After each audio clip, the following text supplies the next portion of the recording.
লোহিত সাগরের উপর সোমবার নিখোঁজ হয় যুক্তরাষ্ট্রের অত্যাধুনিক MQ-9 রিপার ড্রোন। ওই দিনই ইয়েমেনের বিদ্রোহীরা দাবি করে তারাই অত্যাধুনিক এই মার্কিন ড্রোনকে ভূপাতিত করেছে। গেল কয়েকদিন ইয়েমেনের দাবি নিয়ে মুখ না খুললেও অবশেষে মার্কিন সেন্টকম MQ-9 রিপার ড্রোন ভূপাতিত হওয়ার সত্যতা নিশ্চিত করেছে।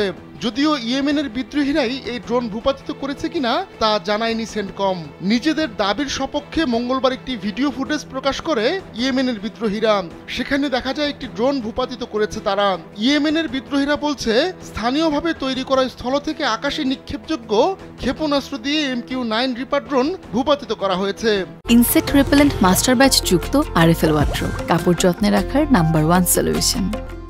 এর আগে ইয়েমেনের বিদ্রোহীদের সামরিক মুখপাত্র ব্রিগেডিয়ার জেনারেল ইয়াহিয়া সারি জানান, তাদের আকাশ প্রতিরক্ষা ব্যবস্থা এ নিয়ে 15টি উড়োজাহাজ ধ্বংস করেছে।